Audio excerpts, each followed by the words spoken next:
Doamnelor, domnilor, bine v-am găsit! Sunt Mariana Roller și vă propun să fiți alături de noi și în cadrul acestei ediții a emisiunii Maluri de Nistru, femei cu idei.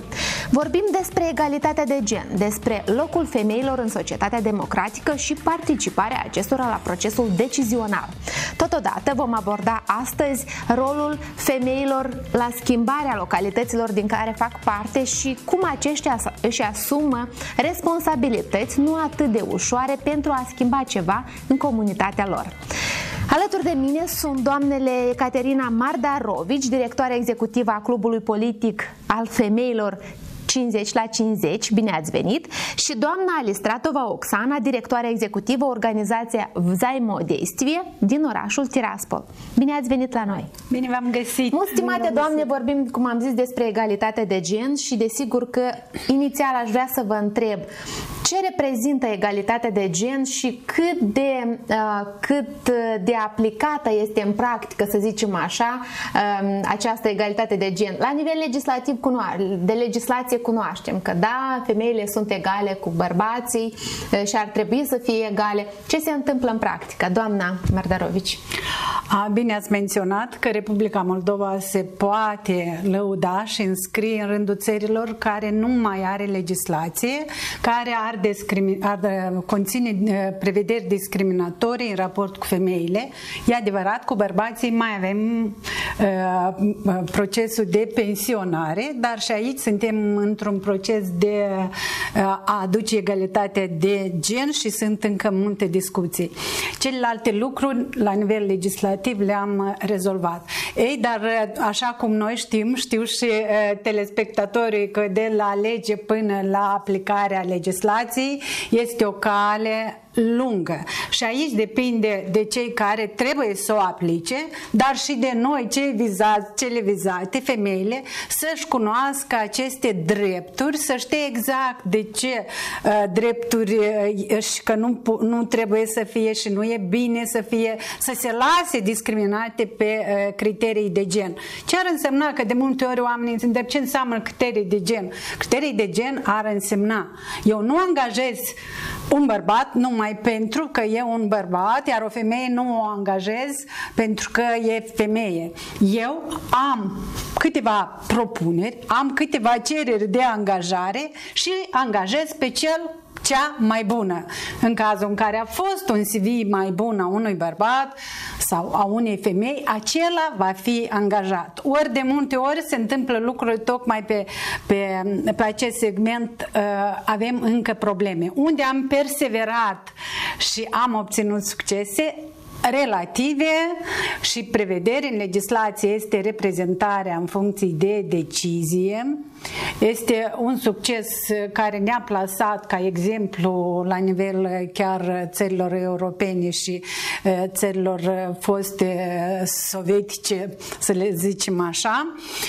Și aici se datorează faptului că noi deja la nivelul relativ politic avem o înțelegere între femei și bărbați și am înțeles că egalitatea de gen nu înseamnă împotriva bărbaților sau împotriva femeilor. Egalitatea de gen este un indicator care face să creăm o societate în care femeile și bărbații se vor manifesta conform dorințelor, aptitudinilor lor.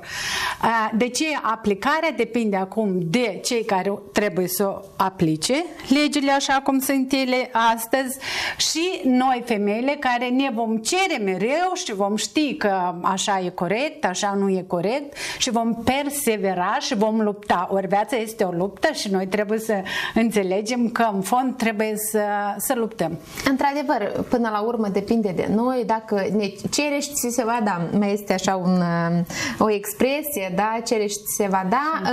Doamna Alistratova, cum credeți, aș vrea să vă întreb pe dumneavoastră, la ce capitole totuși avem probleme și ce ne împiedică să atingem această egalitate de gen astăzi?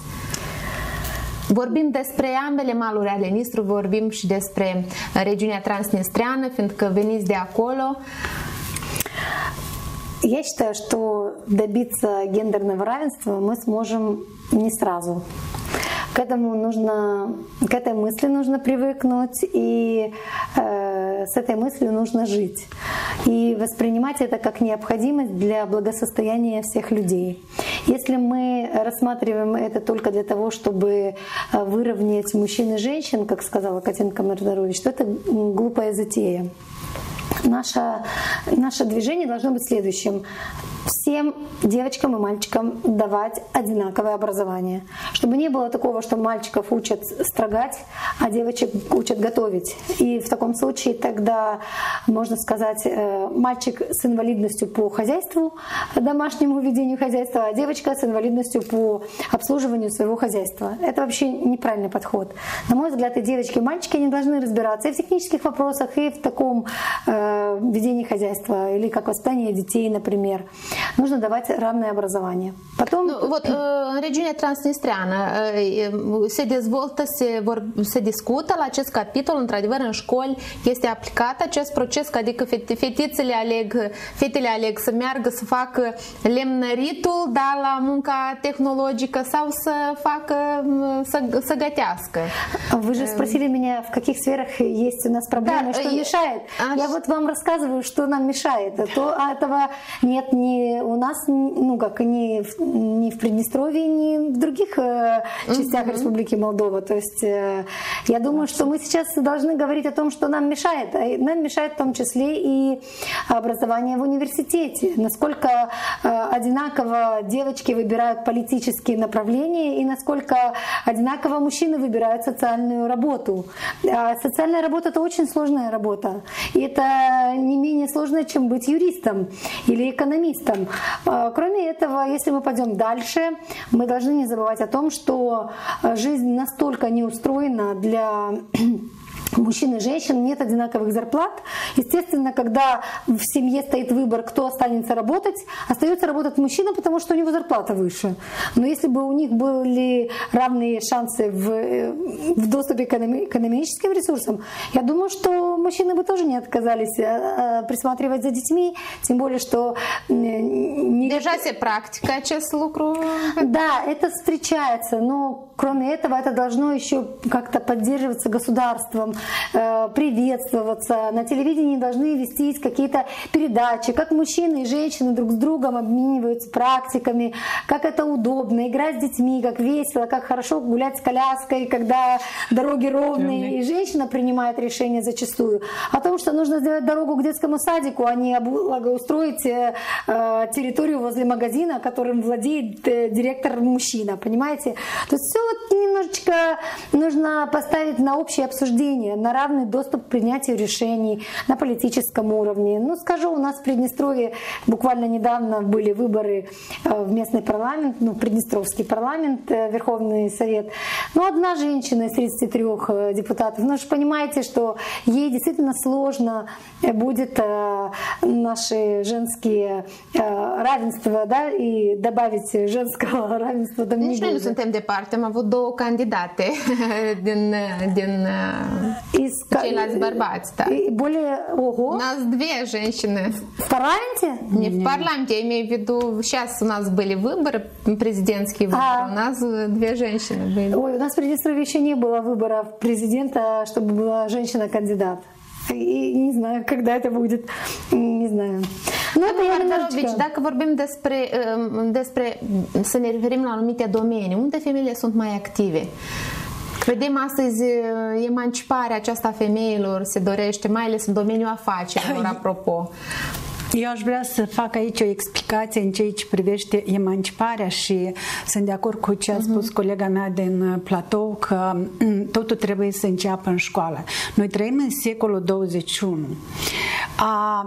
S-a schimbat economia, nu mai este și la nivel mondial, nu mai este stabilitate. Nu înseamnă că dacă soțul are un loc de muncă, asta e pentru totdeauna.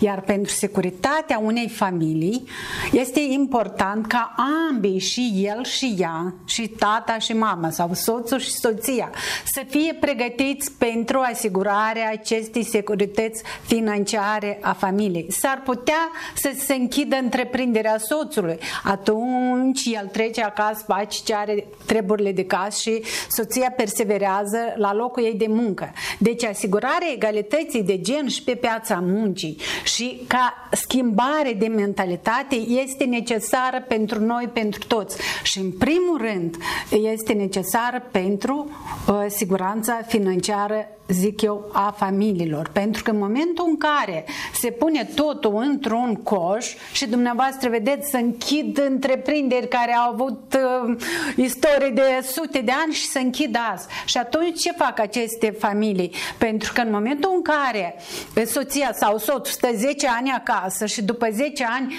încearcă să revină la activitatea lui profesională, ce faci? După 10 ani începi ca tânăr specialiști. De aceea noi din școală trebuie să pregătim noile generații de copii să aleagă și să aibă abilități de în primul rând, a asigura autonomia, să-și poată să-ți gătească un ceai și orice să facă mâncare, să-și spele și fetele, să bagă un cei 7 ani de acasă? Da, dar noi întotdeauna 7 ani de acasă îi facem, credem cum e mai bine și noi acolo de fapt îi separăm.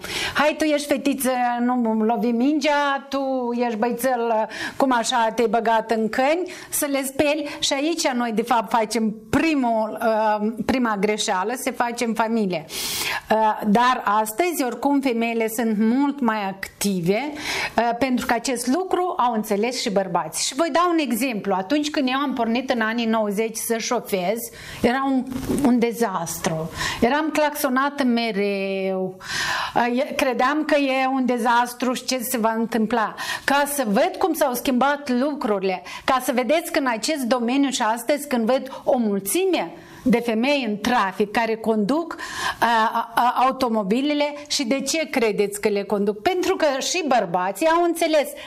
A conduce nu mai e un moft a femeilor, soții de nu știu cine. E o necesitate a familiei, pentru că în felul acesta îi aduci copilul, ori el îl duce, îl ia de la grădiniță, s-a dus să vadă ce fac părinții care au o problemă cu mașina și așa mai departe. Deci șofatul s-a transformat dintr-o chestie de lux care era în anii 90 și până atunci într-o necesitate pe care au înțeles-o și bărbații și femeile. Acum nu mai ești claxonat atât de mult, acum chiar din contra bărbații în trafic de multe ori încearcă să fie gentleman, deși să zic traficul, regulile de circulație sunt reguli.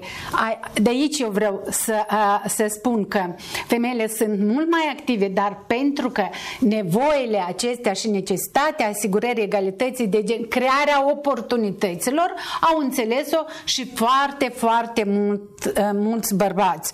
Sigur, acolo unde începe concurența, noi începem a ne aminti unul la altul, sunteți femei, ședeți acasă, sunteți bărbați, sunteți răi, dar asta e în momentele de concurență și de luptă.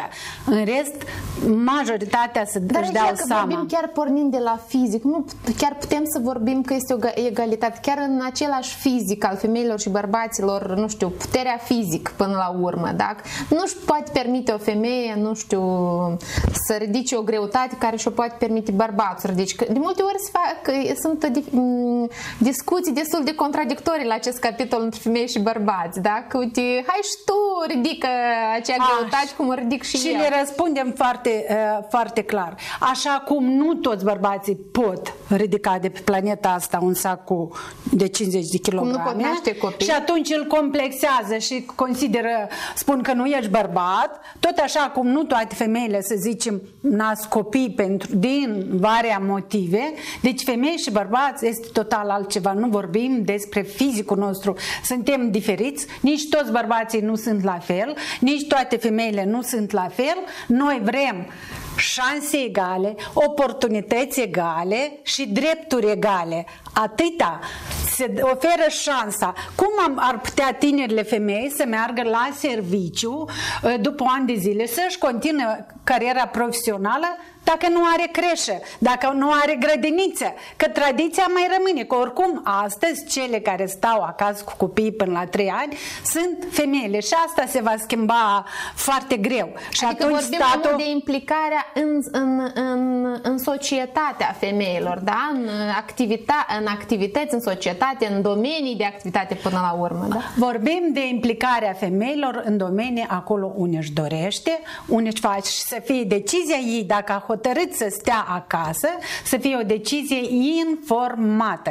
Să știe că peste 10 sau 15 ani, când va dori să devină o jurnalistă bună, va începe alături de o tânără specialistă și nu va avea nici confort, dar va trebui, ea asta a învățat, sau jurist sau orice altă profesie. De ce am spus, sau când soțul va rămâne fără lucru, se va întâmpla, sau își va pierde business-ul, așa cum se întâmplă și am demonstrat și ea nu știa nimic sau multe alte lucruri s-au întâmplat, această familie a căzut în dezastru.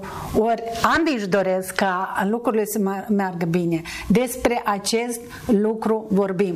Nouă ne place și probabil că noi generații le place toate să fim Kate Middleton, dar ei totuși una și în Anglia, iar noi aici trebuie să luptăm. Doamna Listratova, dacă vorbim despre regiunea transnistreană, ce domenii aleg femeile, în ce domenii mai mult se dezvoltă femeile și cât de productive sunt la nivel regional, local? Ну, вы мне задаете вопросы. Хорошо, значит, я скажу вам, социальная сфера женщины, система образования женщины, медицинская сфера, особенно все, что связано с медсестрами, все, что обслуживающий персонал женщины. Ну, естественно, такие позиции, как заместители, помощники, начальники отделов, это все в основном женщины. Или, например, если вы посмотрите, кто работает если взять банковскую сферу, одну из самых богатых, женщины в основном кассиры, там такой уровень выше, конечно же, это больше мужчины. Мне очень приятно всегда видеть, когда, например, директором агентства, которое занимается сайтами, электронными сейчас современными движениями, является женщиной. Конечно же, не потому, что я против мужчин, просто я очень хочу, чтобы у женщин была возможность проявиться. И я выберу, наверное, еще потому, что она женщина. И еще для меня очень важно, и я это часто отмечаю, что женщины развивают культуру. Знаете, они, вот если сказать так, давайте организуем какой-то национальный праздник. Быстро женщина приготовит, быстро женщина оденет костюм, который нужно, быстро женщина споет песню, которая нужна. И если какие-то колядки или еще что-то, в основном это женское. Поэтому сейчас, когда сфера туризма в Приднестровье особенно развивается, то да, конечно, там проявляются женщины. Ну и когда вот, например, вышивание какое-то, или там, когда изготавливают handmade, знаете, тоже очень много женщин там себя проявляет. Я хотела сказать вам, знаете, для меня очень важно, чтобы женщины проявляли себя во всех сферах. И вы знаете, вопрос миротворчества, он всегда лежит на плечах мужчин. Мне кажется, что им тяжело, им надо помочь. Женщины должны быть в миротворчестве, потому что женщина несет мир, потому что она знает, что такое, когда детки между собой... Deja am făcut anumiți pași la acest capitol și femeile deja încearcă să meargă undeva. Но вы сказали про Приднестровье.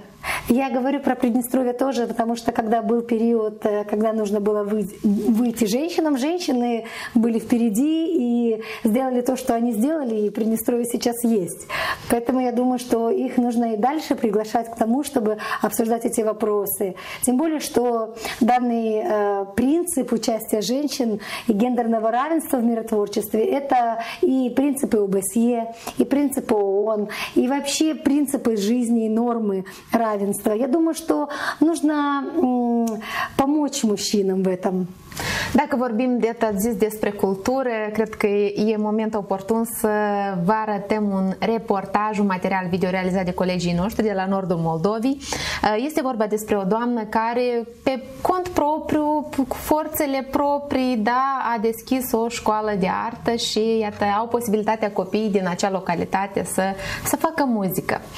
Urmărim un reportaj, după care revenim.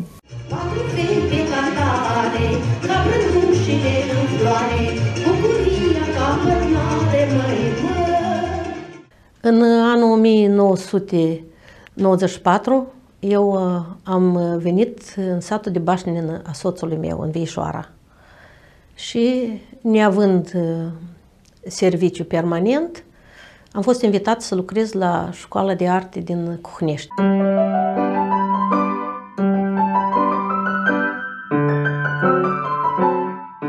La școala de arte din Cuhnești am lucrat 6 ani și având de acum 3 copii, am hotărât să mă stabilesc în sat aici, în Vișoara, și am hotărât cu doamna directoare de la Cuhnești, doamna Violeta Kozinski, ca să deschidem filiala școlii muzicale în Vișoara.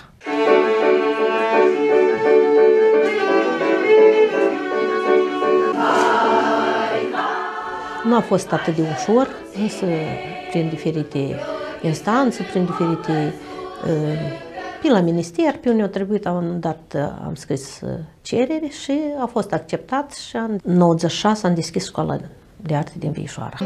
Astăzi seară v-am urat, am cântat, v-am semănat, mulți ani să ne trăim. Dragostea față de muzică la noi, în familie, de când ne-am născut toți 5 copii, de atunci a fost insuflată, în primul rând, de tatăl nostru, care este și dumnealui un lucrător în domeniul muzicii, și mama a avut o voce foarte frumoasă și la noi de mici, din leagăn, ni s-a cântat cântece de leagăn, tata cu instrumentul, mama cu vocea, și noi am fost atrași de această artă frumoasă care toată viața ne-a însoțit și ne însoțește mereu. Noi am făcut un ansamblu de familie, dinastia Iațco, cu care am concertat mult în diferite locuri și am avut succese. Și muzica pentru mine este una din cele mai importante lucruri în viață pe care mi-a fost dată de Dumnezeu să o cunosc și cred că nu mă voi despărți de ea până la ultima suflare. Și-am văzut și viața mamă, și-am văzut și viața mamă.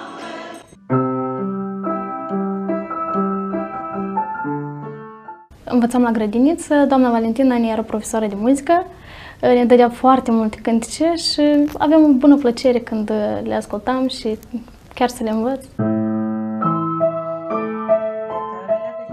La lecțiile de muzică mă stărui să accentuez și dragostea față de Dumnezeu, că asta în primul rând, dacă copiii au dragoste față de Dumnezeu, ei numai decât pe urmă înțeleg ce este frumosul, că este un lucru pe care ne l-a dat Dumnezeu și muzica este una din artele care însoțește omul zi de zi.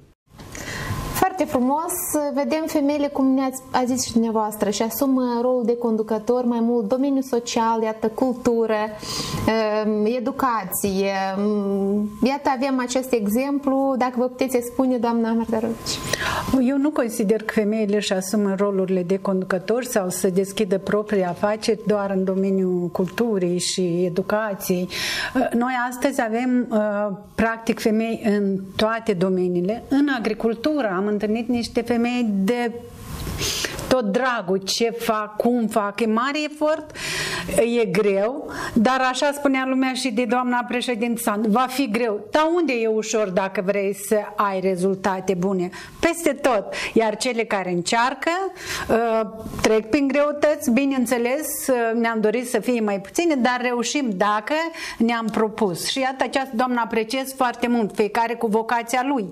Ea a ales să facă din domeniul în care ea profesează, să creeze o instituție, să o conducă, să ofere altor copii să cultive dragostea de muzică, înțelegând deci că acesta îi face mai, cum zicea, îi va face pe acești copii mai frumoși, mai buni. În același timp ea a creat ceva care și-a dorit. Care și face viața comunității mai frumoasă. A comunității și a ei. Ea este împlinită și am văzut-o după interviul pe care l-a dat. Pentru că ea a creat ceva și ea a argumentat de ce este foarte bun, pentru că ei îi place, pentru că ea s-a condus de pasiunea pentru domeniul pe care ea îl profesează. Totuși, la nivel local, dacă vorbim despre localități, anumite regiuni, avem într-adevăr o sumedenie de exemple unde femeile excelează până la urmă în orice domeniu de activitate. Cum astăzi femeile noastre pot schimba localitatea și comunitatea din care fac parte? Doamна Алистраху. Скажу вам честно, когда мы вот только начинали знакомиться с гендерным равенством, это для нас было что-то такое необычное, как будто космическая какая-то тема. А сейчас мы понимаем, что, в общем-то, эта тема, в принципе, не космическая, это тема нашей жизни. И, конечно же, мы знаем, что мужчины в основном были заняты, вот если взять 2002-2005 год, были в основном заняты в таких больших производствах и в управлении районом, населенным пунктом. Женщины начинали внедрять социальные проекты. Начинали внедрять с того, что они, будучи в должности заместителя председателя населенного пункта или главы населенного пункта, они брали на себя разработку проектного документа, работу с международными организациями, ремонтировали спортивные залы, школы, устанавливали компьютерные классы. И все это давало им возможность попробовать себя в роли управляющего изменениями. Потому что мужчина продолжал управлять тем же самым, а женщина, получается, вносила прогресс в свой населенный пункт, и за это им большое спасибо. И все необычные идеи, они рождаются именно тогда, когда ты чувствуешь в этом потребность, но имеющиеся ресурсы недостаточны для того, чтобы что-то изменить. И мы очень рады тому, что многие люди уже успели поездить за границу, и когда они возвращаются с идеями, с новыми идеями, как это внедрить по-другому, не так, как у нас было. Я думаю, что вы хотите, чтобы я назвала несколько населенных пунктов?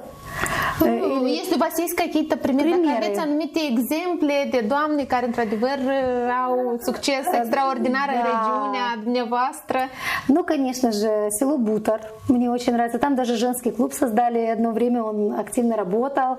Там детки начали учить даже английский язык параллельно. Мы тоже содействовали этому. Населенный пункт Григориополя — это Виноградная. Да, тоже интересное такое население. Валя-Адынка — это в Каменском районе. Чем занимаются? Ce se ocupă doamnele în aceste regiuni? Ce activități desfășoară și cum într-adevăr și aduc aportul? Вот там, в тот момент, когда мы внедряли новые проекты, были главами госадминистрации именно женщины.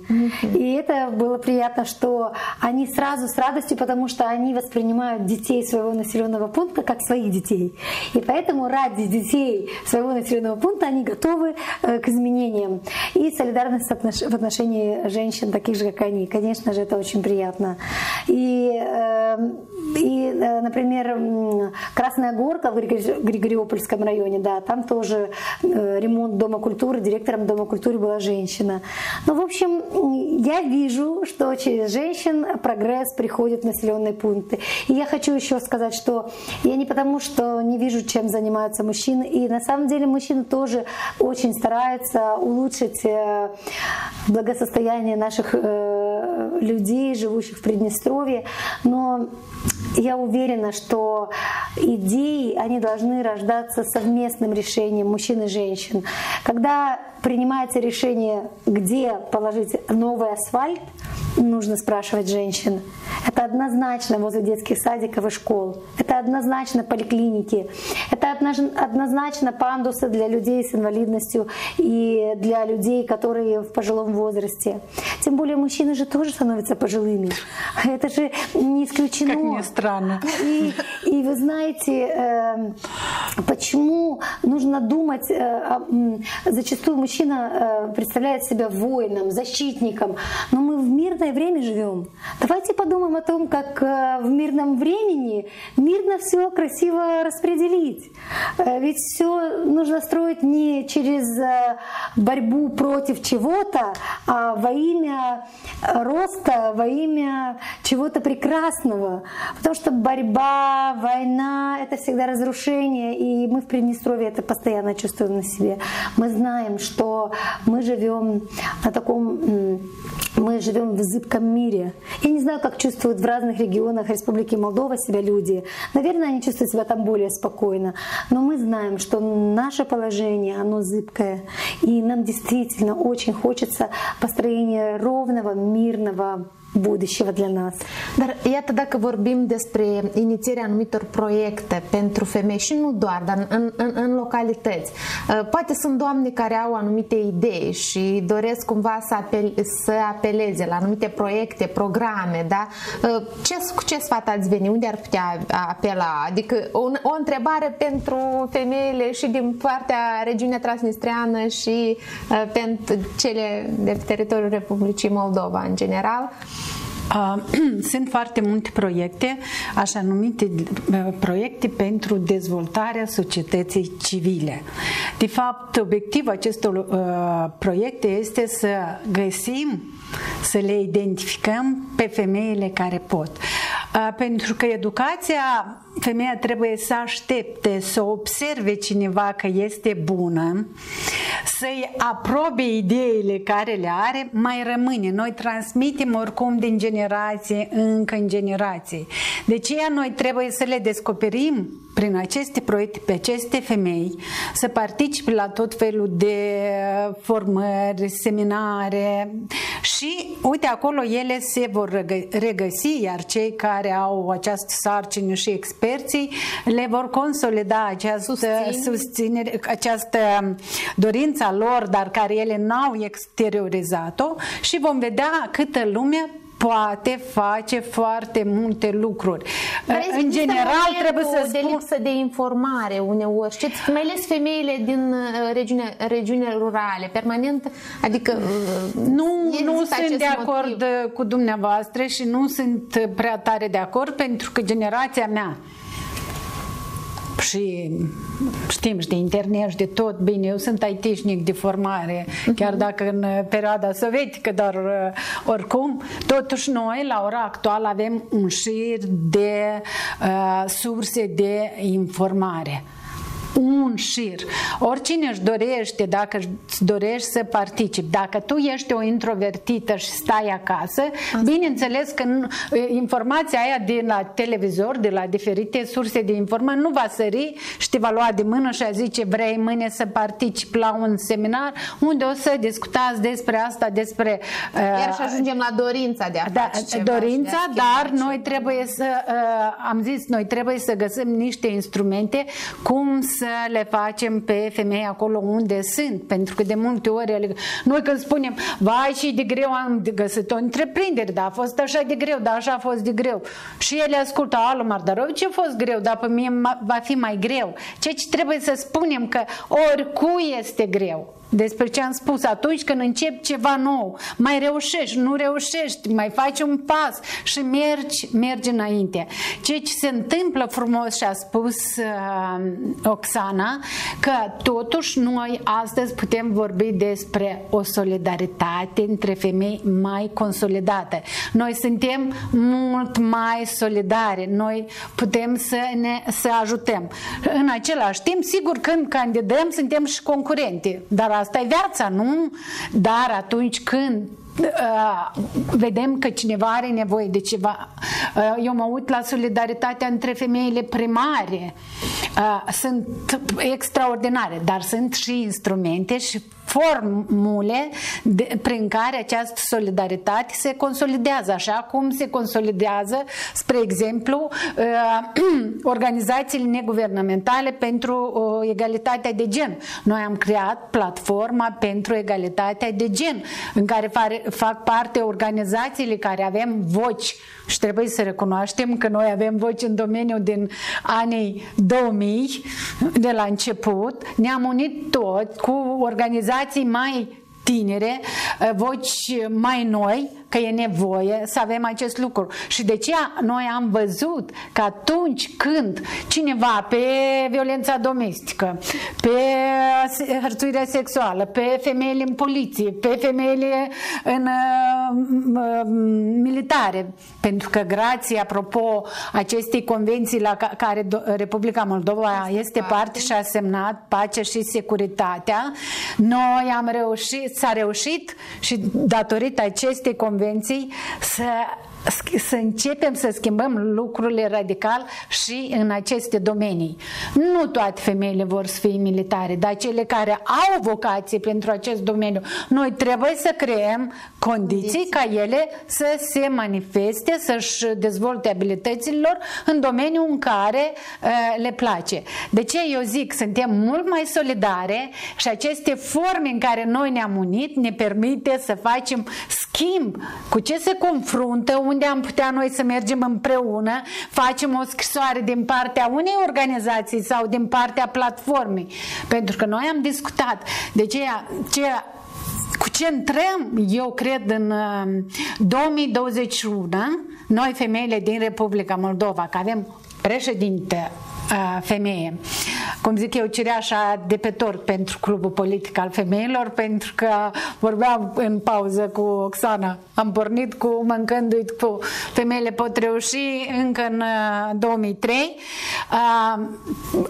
Noi intrăm cu o doză de solidaritate între noi femeile destul de mare și asta ne va plasa și mai departe.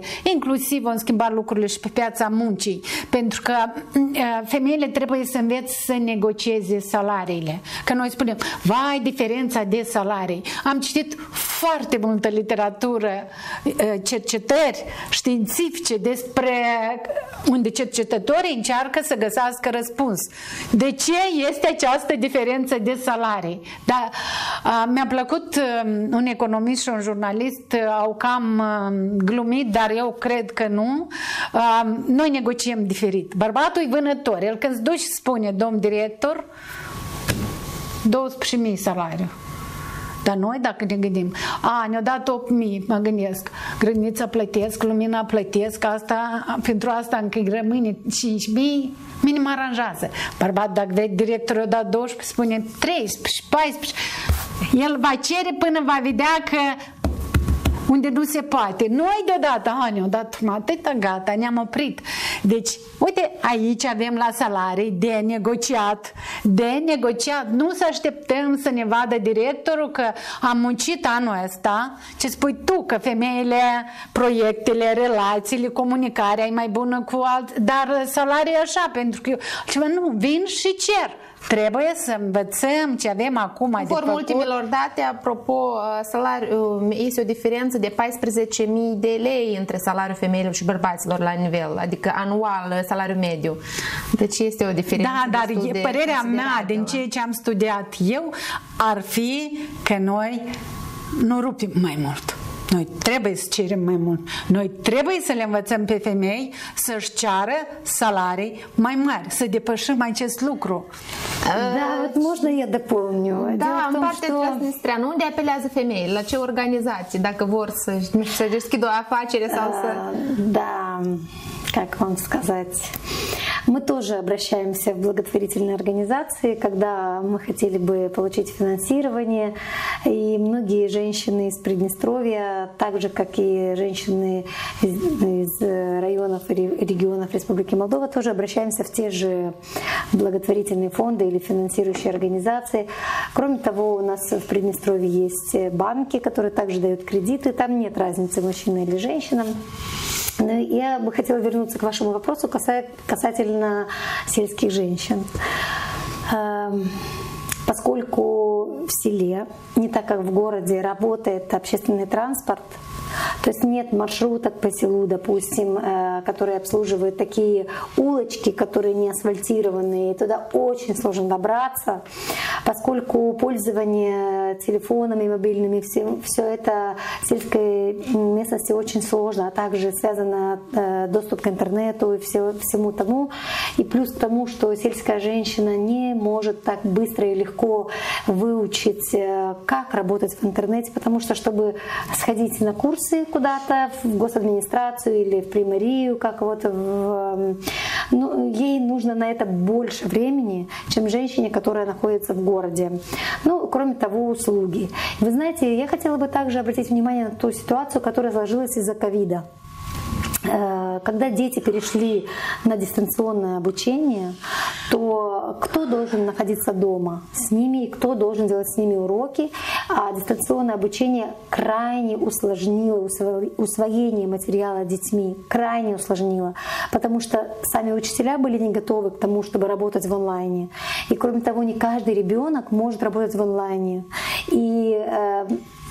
А мое образование — педагог-психолог. Я понимаю, насколько сложно этим двум группам собраться, интегрироваться. Родители не умеют пользоваться. А если детки остались с бабушками и дедушками, тем более у них нет помощи, конечно же, это прямо вот значительно откатило участие женщин в общественной и экономической жизни. Потому что так или иначе традиционно женщина отвечает за детей в наших семьях. И, конечно же, женщина пытается вникнуть во все вот эти вопросы. И поскольку женщина-учитель и женщина-мама ребенка, они между собой начинают каким-то образом решать вопросы, а мужчины берут на себя только оснащение компьютерами. Оснащение компьютерами — это вообще мелочи по сравнению с тем, какую работу нужно провести с детьми, с родителями, с бабушками, дедушками.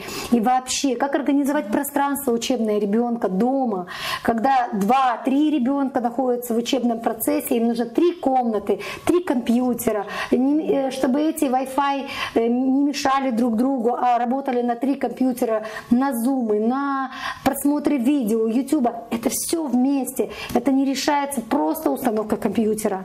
И я хочу сказать, что та тема, которую вы сегодня подняли, участие женщин в развитии, мне кажется, на мой взгляд, вообще вся безопасность страны на самом деле лежит не на тех, кто носит погоны, а на тех, кто воспитывает детей. Это учителя, матери и, конечно же, медсестры и воспитатели детских садов. Это вот эти люди, которые представляют сектор малооплачиваемый, а несут на себе все то, чем потом может гордиться страна. И здоровье детей и все остальное. Mai este și acest moment că adică femeile mai pun și această problemă că iată partea economică este o barieră destul de mare, o barieră destul de vizibilă atunci când vorbim despre femei în afaceri. Este foarte greu să inițiezi ceva dacă există această parte economică, când nu ai finanțe, să pornești, să faci acest primul pas. Cum credeți, cât avem de lucru la acest capitol în țara noastră? Acum sunt suficient de multe programe. Este și programul de stat al Ministerului Economiei pentru susținerea și lansarea femeilor în economie, unde se dau și anumite subvenții pentru a începe o afacere. Ceea ce nu sunt pregătite încă bine femeile, că faptul că am început o afacere, afacerea A, ea ar putea să falimenteze, să nu fie bună. Ori Asta ele trebuie să știe că de multe ori femeile o iau dramatic dacă n-a reușit, nu i-a reușit această afacere și ele se retrag și nu își mai doresc. Dar încet, din ce cunosc eu, aplicațiile pentru aceste programe din partea femeilor, e chiar concurs acolo și sunt foarte multe femei care își doresc să înceapă o afacere.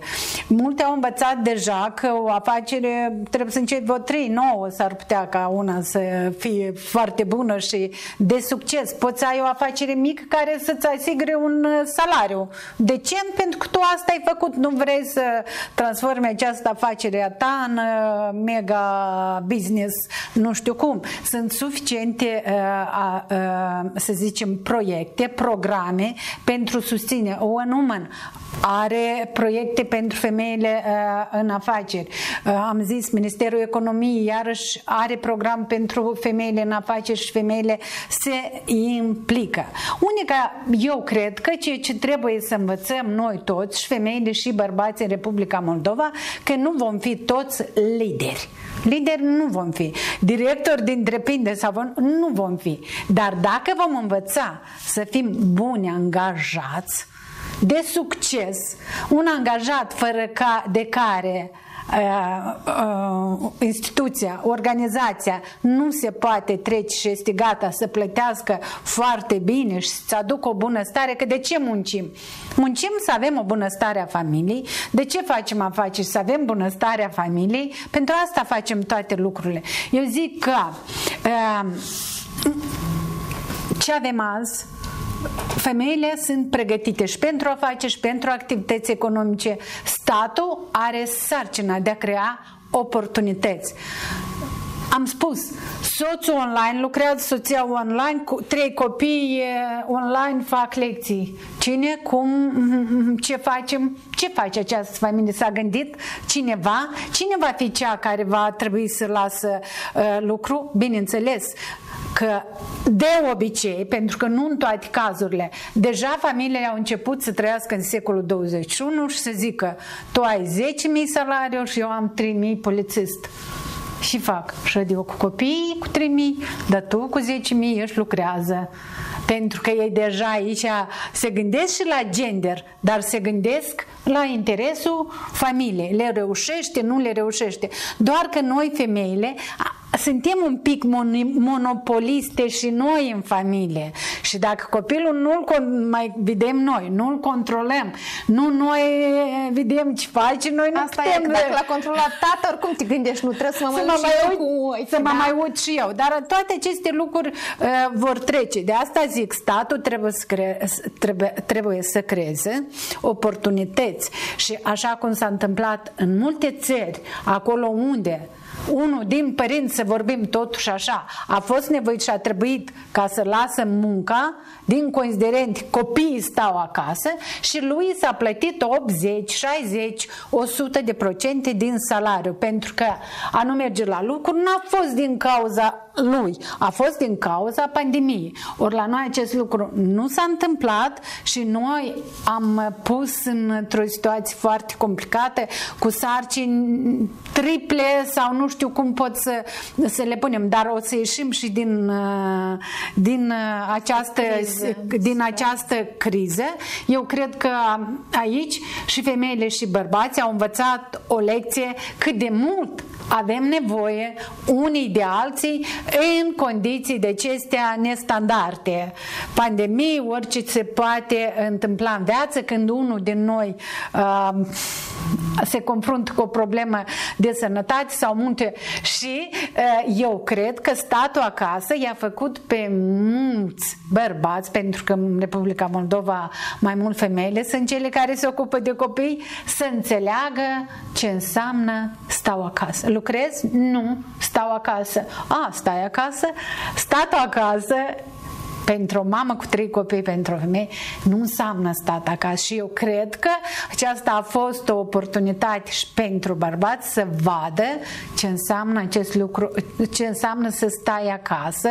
Și eu cred că pentru un proces semnificativ va avea un impact pozitiv asupra relațiilor de familie. Pentru o parte se vor lămuri ei ce au de făcut cu... Знаете, у меня есть идея какая интересная. Я ее подсмотрела в США. Мне очень интересна эта программа. У них так получается, что если женщина обучилась на каких-то курсах специальных по ведению домашнего хозяйства, и по решению с мужчиной они решили, что вот, допустим, женщина ведет домашнее хозяйство, у нее формируется пенсионная книжка, которая является частью его пенсионного вклада.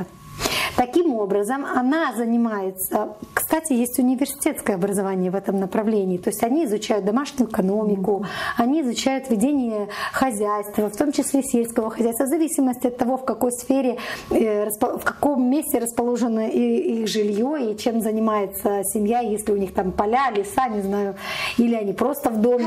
Проект дележ. Вы знаете, на самом деле, когда человек, или, например, в Германии, каждый человек или учится, или работает. Он просто так не может получать пособие по безработице, потому что он не хочет работать. Он получает пособие по безработице, но в это время он должен учиться. Или, извините, или наоборот, человек работает, ему не хватает, ему доплачивают. Я думаю, что такой вот симбиоз законодательства нам, ну вот, в Республике Молдова не хватает. По какой причине? Вот всякий человек, он есть на учете. На учете в системе. И он должен так, если женщина не работает, то центр занятости ее фиксирует как неработающую. И поскольку она ведет хозяйство, и у нее есть дети, то этот процент из пенсионного часть переходит на ее счет. Таким образом, мужчина не просто так, мужчина, муж, да, но он обеспечивает ее будущее. А вдруг у них разлад в семье? А вдруг они решили жить отдельно? Она хотя бы не останется на нуле. Знаете, это есть, это идеально, но почему нет? У нас сейчас есть, знаете, у нас есть возможности улучшить качество жизни всех. И я уверена, что мужчина, у которого сын, он захочет видеть свою маму все-таки не нищенкой. И зачем быть, вот знаете, я очень не люблю инфантильности. Вот как педагог я считаю, что в ребенке инфантильность должна уйти с момента того, как он сам себе может обуть или завязать шнурки, или обуть обувь. Вот в этом плане независимость экономическая, социальная независимость, она должна присутствовать как для мужчин, так и для женщин. Если женщина работает, то мужчина получает, ведет хозяйство, пусть он получает свою пенсию из ее зарплаты. Ведь это же все вместе. Ведь это же все вместе. Da, конечно. Foarte frumoasă idee pe final de emisiune. Aș vrea în câteva cuvinte să veniți cu un sfat pentru femeile care își doresc ceva, își doresc o schimbare, își doresc cumva să se afirme, da? Și care sunt pașii care trebuie să-i facă pentru asta? Acum, în sărbătorile de iarnă, le-aș dori femeilor să aibă dorințe și să le valorifice. Pentru că dacă nu ai dorinți, nu poate veni nimic de nicăieri. Nu te poți tu singur mișca spre ceva dacă nu-ți dorești. Dorește o schimbare în viața ta, dorește o schimbare în viața copiilor tăi, în familia ta, acționează. Încearcă să te uiți în jur, încearcă să-ți deschizi disponibilitatea pentru altcineva. Întreabă. Да, doamna Nistra. Это как пожелание? Ну, сватовали это пожелание? Да, да. Так, я желаю всем женщинам чувствовать себя способными достичь того, чего они хотят. И то, чего они хотят, чтобы они знали, как это называется. Сначала вы это называете, потом вы это фантазируете, как это должно быть, потом вы формируете мечту и план достижения своей мечты. И ваши мечты точно сбудутся. Vă mulțumim tare, tare mult pentru participare în cadrul emisiunii de astăzi. Într-adevăr, cred că fiecare femeie o să găsească răspuns la mica întrebare poate care o avea. Mulțumesc foarte mult, vă mai așteptăm la noi. Iar vouă, stimați telespectatori, mulțumim tare mult pentru atenție. Nu uitați, un om informat este un om protejat. Toate bune să aveți. Rămâneți cu Canal Regional. La revedere!